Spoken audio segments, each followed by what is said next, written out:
So we finally get our first look at one of our first plot points of Ushio to Tora. We come to find out some stunning revelations about Ushio with this week's episode. So, according to what we found out is that Ushio's mother is alive. Now, this has kind of been like one of the main things that's kind of been brought up somewhat throughout the series since the beginning, because Ushio has always been showcased to be alone. Like, he's kind of alone, he's just living with his grandpa, telling him stories, and he's always been by himself. It's like his parents are not around, and then with this episode we get more characterization to Ushio, finding out more about his mother, and then we kind of find out that his mother is kind of resented by yokai, well-known, famous demons, know about his mother and how his mother is still alive. So, it goes to show you his mother is of someone of very great importance, but that isn't just where the questions leave off of. Supposedly she is alive, and now this opens up probably one of the main first arcs we're going to be getting into when it comes to Ushio to Tora, because if we think about it, since the beginning of this series, majority of the episodes have kind of been what you can consider episodic. And even though it feels episodic, it really is not episodic at the end of the day,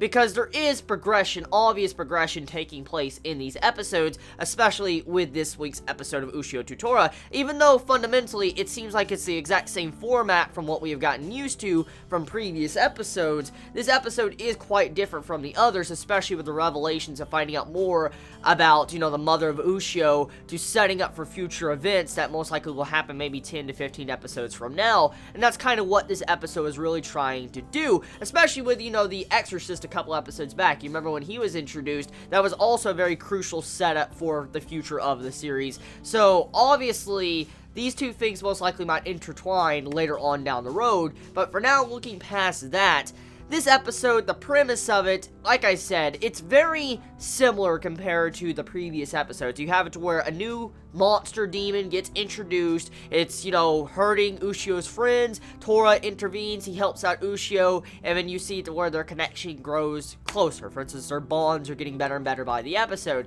And so that's easy to tell right there. I mean, anyone now after seeing the past couple episodes can probably key in onto that and understand what is going on there. But one thing I do want to point out, though, is that as the series progresses on, we're starting to find out a little bit more about this beast spear. This spear that seems to have its own mind of its own. This is something I've neglected to actually talk about quite a bit when it comes to this series, because I've just, talked about the themes, to the premise, to the characterization. I've neglected to talk about the beast spear, so that's something I actually want to really dive into right now, since I haven't talked about that much. The beast spear, from what we have seen, as we know, when Ushio grabs it, it gives him the ability of kind of like a demon, like yokai, and his hair grows out kind of like Golem from, Hunter x Hunter. And it looks really cool, his, appearance and all that looks really cool, but there's a couple of things we've noticed through the past couple episodes that are really standing out, and I really cannot ignore it. I have to dive into now after seeing this episode.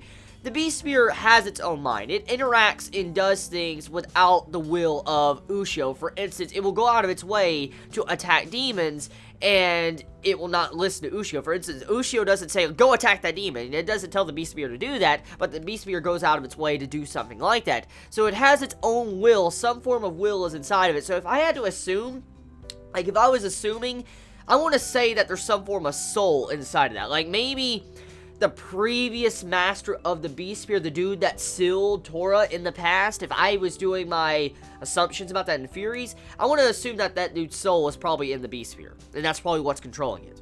I think that's what's going on here, because we never really found out why the dude from, like Ushio's ancestor, why he locked up Tora and didn't really finish him off, because you'd think someone like that would try to finish Tora off, but for him to lock him away, it kind of symbolizes that maybe Tora isn't that bad, and the dude that locked him up knew he wasn't that bad to begin with, and maybe that's kind of why the beast spear avoids Tora, doesn't even attack him at all when it comes to it moving at its own will. Because think about this, I mean, for this beast spear to have its own will and doing its own things to attack demons, especially what we saw in this episode, you would think it would go out of its way to attack someone like Tora, since he's also a yokai. And so this makes it go along with my theory that maybe the original soul of the dude that used the beast spear most likely is inside of it, and he knows who Tora is and is not going to attack him.